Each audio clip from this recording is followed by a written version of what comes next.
So, ayun mga kamaster, no, isang mapagpalang araw po sa inyong lahat at ako bila, minayshaytan ni Rajim. Assalamualaikum warahmatullahi wabarakatuh at hi dyan sa ating mga kababayan sa Middle East, maging sa iba't ibang panig ng ating daigdig na inaabot ng ating vlog. Karamihan po sa ating mga viewers ay galing sa Middle East, no? So, Middle East, India, mas marami ho yung syempre mas marami dito sa Pilipinas, pero pumapangalawa ho yung Middle East sa pagdating sa mga views at pangatlo sa India at iba't ibang panig ng ating daigdig. So, maraming salamat po sa inyong lahat dyan sa mga sadik natin, sa mga sadik, sa mga mudir, sa mga manoy dyan sa Saudi Arabia, sa Middle East na patuloy na sumusuporta sa ating YouTube channel, okay? So, sa araw na ito, kung inyong mapapansin, meron po tayo itong iba't ibang uri ng compressor, no? Yung karamihan po dyan ay inverter, okay? Inverter sa Samsung, Electrolux, at saka LG, okay? Then yung dalawa doon, Kondura na inverter, dalawa ho yun, okay? So, ang tanong, Kamaster, bakit may ganun ka ngayon? So, ganito, no? Kung mapapansin nyo, meron tayong mga compressor dito na nakahanda, no? Then, meron naman tayo ditong nakabukas na compressor na inverter at non-inverter, okay? Kasi nga, ang topic natin ngayon, ito po ay binabase ko sa percentage ng mga kababayan natin technician, yung mga nagtatanong, yung pare-parehas na tanong, so binabase ko yun doon. Kung ano yung mas mataas na percentage ng mga question nila, yun po yung inilalabas natin ngayon dahil nga, syempre, ibig sabihin, hindi pa malinaw sa kanila yung bagay na yun, kaya itinatanong sa atin. Kasi nga, napansin ko nga sa mga dito sa YouTube na walang nag-brought out pa ng ganitong walang nagtuturo ng ganitong concern ng ating mga kababayan na technician na, Kamaster, ang tanong, pwede magkapalit itong suction line at saka yung access valve kapag nagkabit ba ako ng tubo, halimbawa magre-reprocess siya, paano kung nagkabaliktad, Kamaster? Pwede ba yung magkabaliktad? So yan, di ba? So napakagandang tanong na matagal nang katanungan ng ating mga kababayan. Pero bago yan, hayaan nyo muna kung i-tour ko kayo sa aking munting shop. Okay? So yung Panasonic na nabili ko, so nai-dispatch na natin. So may kapalit siya ngayon na LG. So ito ay i-recoil ho natin tong LG na single door, okay? So kasi nabutas ng evaporator niyan, ang gagawin natin i-recoil. So sa susunod na mga pagkakataon na lang natin i-brought out yan, okay?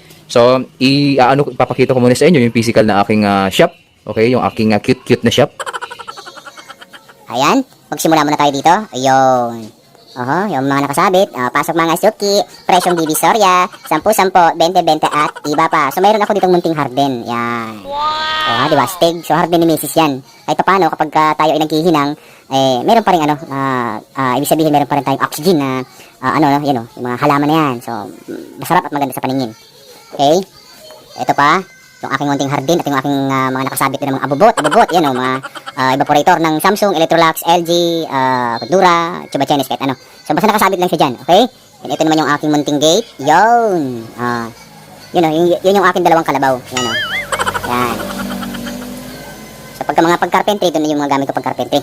So dito ko pinauupo yung aking mga bisita kapag umu-order sila sa akin ng mga parts. Yun si Amber, nanado si Amber. Hello Amber.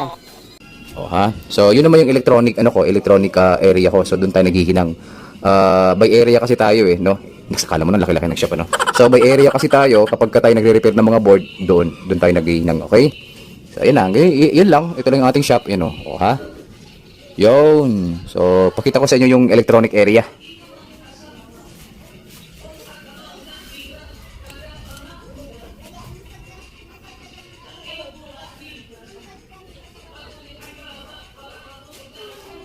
So puro board ito, mga Kamaster, mga paggawa ng mga board. Ayan. So, hindi pa natin natatapos dahil nga ang dami nating mga inaasikaso ngayon. Okay? So balik na tayo dito sa ating si Amber, Amber, hi, hello dyan. Okay, balik na tayo dito sa ating concern. Ayusin na natin yung camera. Ang bahaging ito ay hatid sa inyo ng Amber Protect Coil Cleaner. So, ayan mga Kamaster, So, inilagay na natin yung compressor dito sa upuan ng mas lalo nating makita, So, ito po, unahin po muna natin itong inverter na compressor. Paalala, ito po ay operational. Ito po yung pinagtitesting ko.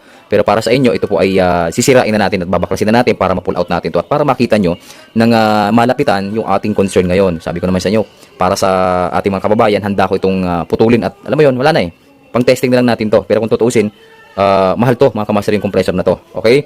Pero dahil nga sa gusto kong mabigyan kayo ng linaw dun sa inyong concern na ang tanong kasi, Kamaster, pwede bang magkabaliktad itong suction line? Ito kasi suction discharge service valve, service line, okay? suction, discharge, service line. So ang tanong kasi ng ating mga kababayan na paulit-ulit na tinatanong sa atin ay pwede bang magkabaliktad, master, itong suction line at itong access service line? Sabi ko sa kanila, paano magkabaliktad? No? Paano magkabaliktad na hindi naman tayo basta-basta maliligaw dahil nga yung connection, no, yung connection ng ating refrigerator ay nandito na agad. Pag tiningnan niyo sa pag tiningnan niyo sa likod, no, pag tiningnan niyo sa likod ay makikita niyo agad yung connection. Kung asan yung suction line, asan yung discharge. Kasi ang karamihan kasi diyan, ang standard kasi talaga magkasama lagi itong dalawa, yung suction at saka discharge. Mag-asawa yan eh. Ibig sabihin, hindi sila pwedeng paghiwalayin, ika nga. Pero may mga pagkakataon na lalo doon sa Hanabishi, no, Hanabishi, sa Sharp, naghihiwalay sila, no? Ito yung service line, ito naman yung suction. Okay, kaya maraming mga kababayan natin na nalilito, no? Lalo pat kapag bumili sila ng compressor, sabi ng ating kababayan na technician kanina o kagabi na kapag bumili ako ng compressor ka, master, tapos siyempre bago, no? Hindi ko alam kung asan doon yung yung suction at saka yung service line. Siyempre bago nyo bilhin yan, tanong nyo muna yung yung tindero, sir, asan po ba dito yung suction line at yung discharge at yung service line? Para siyempre maging aware din kayo, okay? Para maituro sa inyo ng technician o ng tindero kung asan nga ba, kasi alam naman nila yan eh. Ngayon, ganito, kung halimbawa case to case nga lang sasagutin natin yung mga katanungan ng ating kababayan technician. Kapag pwede ba magkabaliktad itong dalawa? Okay, ang tanong, pwede ba magkabaliktad itong dalawa? Ngayon, kapag nagkabaliktad naman yung dalawa, itong suction napunta sa access sa service line, itong service line napunta sa suction. So ang tanong, anong magiging epekto nun? Okay, so bago ko sagutin yan, tatanggalin na muna natin to para mas malinaw sa inyong lahat. Okay?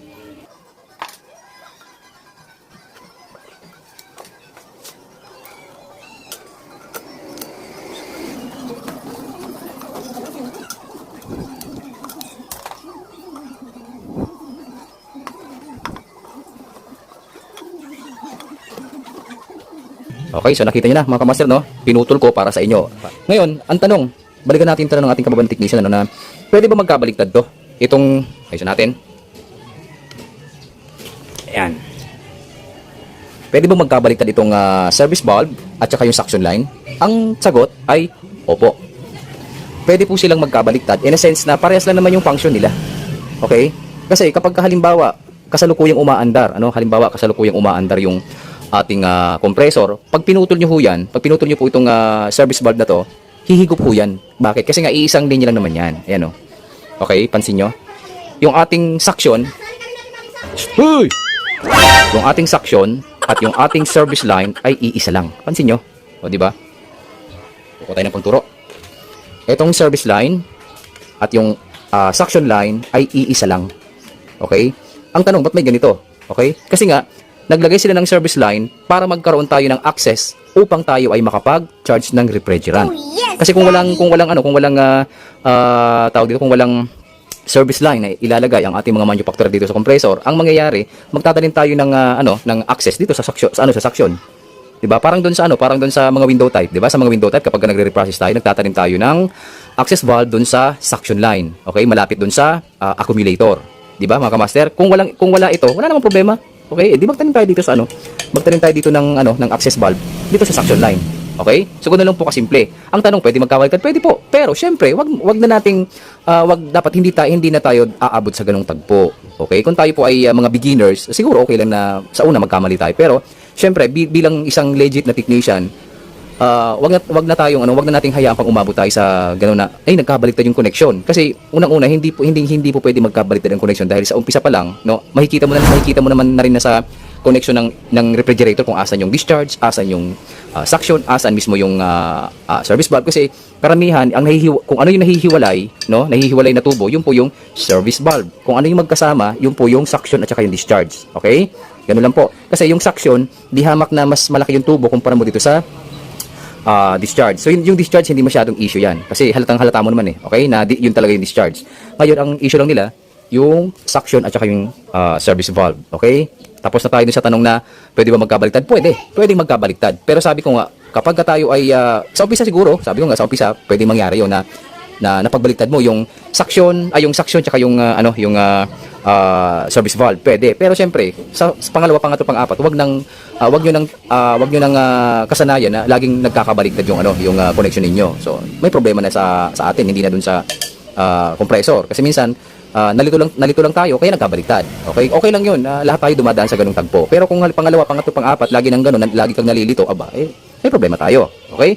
So, tapos na tayo dun sa tanong na pwede bang magkabaliktad yung suction at yung discharge, yung suction at saka yung access? Pwede po. Okay? Yung pangalawang tanong, since na granting na nagkabaliktad, anong epekto nito, Kamaster, sa charging sa system? Ayun, magandang tanong. Ito. Kapag nagkabaliktad itong suction at service line, no? Ano ang epekto nito sa pagkakarga? Okay? Ito ang sagot.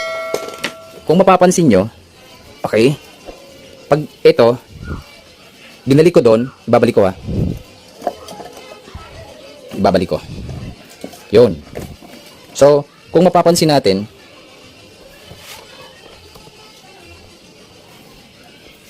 etong suction line at yung suction valve ay magkatapat lang.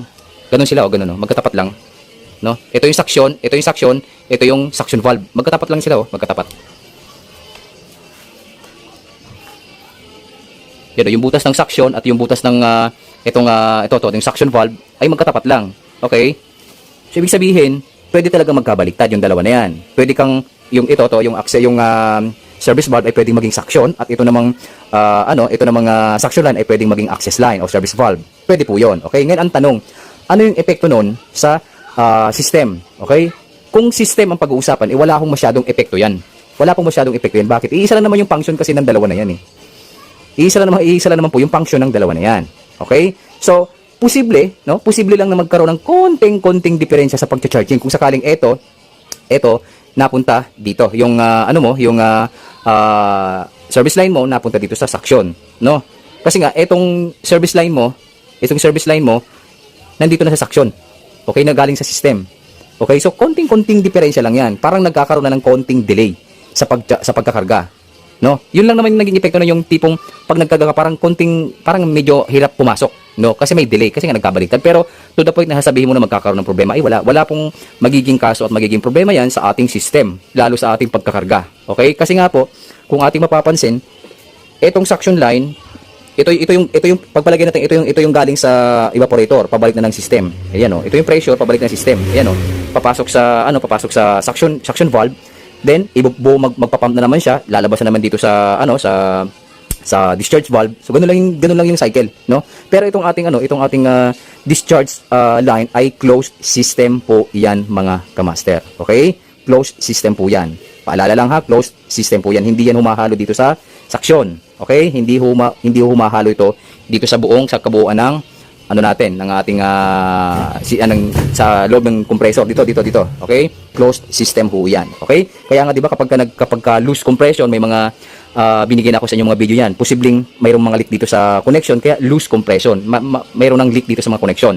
Okay? Mayroon po akong video niyan, hanapin niyo lang po. Okay? So, anong dahilan? Bakit loose compression? So, nandun po yung mga dahilan sa video na yun. Ngayon, balik tayo dito sa issue na to. Tatanggalin ko ulit ito. Papatingalain ko. Ayan, Ito ho yung suction valve. Yung entrada. Ayan. Ito ho yun,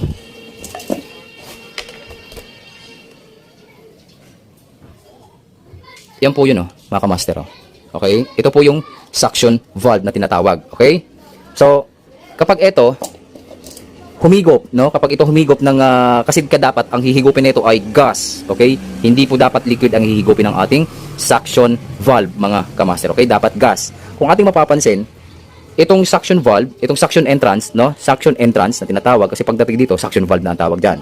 Okay? Nakatutok naman ito. Ito, 'di ba? Nakatutok yung ating suction access. Okay? Tutok siya dito. So, tutok siya diyan. Ibabalik ulit. Yan. So, wala ho tayong magiging problema kung magkabaliktad man yung ating connection ng access, yung access valve at saka yung suction line, yung access valve or yung service line at saka yung suction line. Wala ho tayong magiging problema diyan. So, lilinawin ko na doon sa ating mga kababayan technician na wala pong magiging problema kung ito man po ay magkabaliktad yung dalawa na yan. Pero sabi ko nga, sana naman, sa pangalawang pagkakataon, huwag nyo nang gawin na baliktarin ulit. Kasi sabi ko, wala namang magiging problema, di ba? Baka kasi gawin yung reference na, sabi ni Kamaster, wala na magiging problema. Kaya okay lang magkabaliktad. Opo, tama po yun. Pero sa mga baguhan, para po yun sa mga baguhan na kapag halimbawa, nagkabaliktad yung connection ng service line tsaka yung suction line, okay lang yun. Okay, pwede mo pa namang i-correct halimbawa, no? Pero to the point na pangalawa, pangatlo, pang-apat na reprocess mo na, gano'n yung nakasanayan mo, mali na yun. Okay, sumunod po tayo din sa standard. Kasi ang standard, kung asan yung suction line, nandun talaga yung tubo. Okay, kung asan yung service line, nandun talaga nakahiwalay talaga yan. Okay, so sumunod po tayo sa patakaran sa standard na procedure. Okay, paalala lang, sa mga inverter na compressor ay nakatutok lamang yung ating suction line dito sa suction valve entrance. Ito, okay? Suction valve entrance. Pagdating sa mga inverter, yan, tatanggalin ko ulit. Ayan. Okay, service valve. Pag nagkarga ka ng refrigerant, dediretso yan dito sa suction valve. Ito. Yan. Okay, pag nagkarga kayo ng refrigerant, dediretso ho yan sa suction valve. Yan, ayusin natin. Yun. Okay? So, gano'n lang po. Kapag ka nag-charge tayo ng refrigerant dito, didiretso ho yan dyan sa hihigupin ho yan ng suction valve. Okay? Then, ipapump naman ng discharge throughout the system. Okay, mga kamaster? So, gano'n lang po kadali. Okay? Paalala, sa inverter, nakatutok lamang yung ating suction entrance dito sa suction valve. Okay? So, puntahan naman natin si, tawag dito, si non-inverter.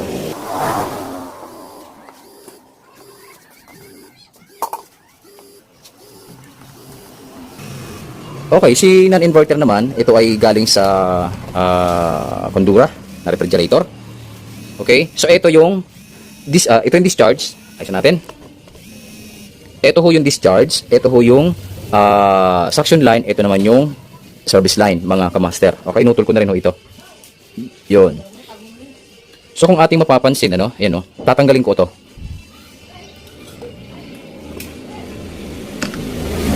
Ito, natanggal na natin. So, same lang naman mga kamaster, no? Same lang naman. Ito yung suction valve entrance. Okay? Ito naman yung ating suction, teka lang. Yun. Ito yung ating suction line, Yan, suction line. Kung ating mapapansin, naglagay sila ng spring, pero kung tutusin, yung spring na yan, pag hinata ko, ayan, butas din. Okay? Tanggalin ko. Ayan. Ganun lang. Nakatutok lang siya dito. Dito. Nakadarita lang siya dito. Yun, nakaganon lang siya. Okay, mga kamaster? Pero kung tutusin, etong spring na to, spring isolator na to, ayan, ang tawag kasi dito spring isolator Ayan nung tinanggal ko, ayan tatanggalin ko lang tong dalawa na to, at ibabalik ko tong assembly na to. Ayan. Yung suction line at yung suction valve, tutok lang Diba? Kasi kahit wala naman ito Kahit wala to, okay lang. Pero dahil nga sa medyo malakas ang vibration ng compressor nito dahil may kalakihan, kaya naglagay sila ng ganitong elbow, at spring isolator na tinatawag. Ilalagay ko. Yan. Sin natin. Ganito lang. Ilalagay ko. Yan. So, gano'n lang. Suction line, pumasok dito sa suction valve. Okay? Pero ito namang access valve, access line, service line, yan. Same lang naman sila. Yun yung butas niya. Pag nag-charge ka ng refrigerant, papasok ko yan dito. Yan sa spring isolator. Kaya nga yan Kaya nga butas-butas yan Okay? Klaro, mga kamaster? So kahit wala ito, okay lang. Yan Kasi nga kapag nag-charge ka ng refrigerant, didiretso yan dito. Kasi nga ito ay suction. Okay? Ang trabaho po ng suction ay mag-suck ng gas vapor na tinatawag na galing sa system. Okay? So kapag tayo nagkakarga, dito rin sa pamamagitan ng service line na to, dito tayo mag-charge ng refrigerant. Okay? Pwede bang wala ito? Pwedeng wala ito. Pwede naman tayo maglagay dito ng access valve. Kaya ganoon lang po kadali mga kamaster na mag-identify ng kung asaan yung service line at saka yung suction valve. Okay, suction line tsaka yung discharge line. Okay? So wag na po kayo malito. Okay mga kamaster? Yung mga technician na baguhan at nagkamali kayo ng connection, okay lang po yan mga sir. Lahat po tayo dumaan sa ganung bagay. Okay? Siyempre nagsisimula pa lang tayo kaya okay lang po na magtanong po tayo at sa pamamagitan ng inyong lingkod ay handa po akong tumulong para sa inyo upang kayo ay maturuan ng sapat. Okay mga kamaster? So paalala, pwede pong magkabaliktad yung suction line at yung service line. Pangalawang tanong, may epekto ba? Wala pong masyadong epekto ito sa ating system. Konting-konting epekto lang sa pag-charging. Yun lang po yun. May konting delay pero hindi po makaka-apekto yan sa ating operation mga kamaster. Pero, paalala, wag naman po nating wag naman po nating kasanayan na lagi na lang tayo nagkakamali. Lagi na lang tayo nagkakamali na nagkakabaliktad yung connection ng suction at saka yung service line. So, tayo po ay may problema na. Mapapahiya na po tayo niyan sa mga technician na talagang mga malulupit na rin at natuto na rin. Okay? So, ganun lang po mga kamaster, no? Sana po nakatulong itong munting video na aking ibinahagi sa mga oras na ito patungkol dito sa dalawang tanong ng ating mga kababayan na technician na pwede bang magkapalit itong service line at saka suction line? Pwede po magkapalit. Pangalawang tanong, kung sakaling magkapalit man itong dalawa na to, anong magiging epekto sa operation ng system? Wala po magiging problema sa operation pagdating sa system. Pero, kunting-kunti lang ang magiging problema mo dyan o difference, no? Pagdating sa charging lamang. Sa charging lamang ha, mga kamaster, paalala, sa charging lamang. Hindi ito magkakaroon ng epekto sa buong system. Okay? Hindi magkakaroon ng epekto sa buong system kung nagkapalit itong dalawa na to. Okay? Magkakaroon lamang ng konting diferensya siya sa pamamagitan ng charging lamang, sa pagcha-charge lamang, mga kamaster. Klaro? Okay, so sana nakatulong itong munting video natin ibinahagi sa mga ating mga kababayan na technician, maging sa mga customer na gusto matuto pagdating sa larangan ng HVAC R. Okay, so hi dyan sa aking group na HVAC, Kamaster Lon HVAC R. Okay, maraming salamat po sa inyong lahat mga kamaster at magandang hapon po.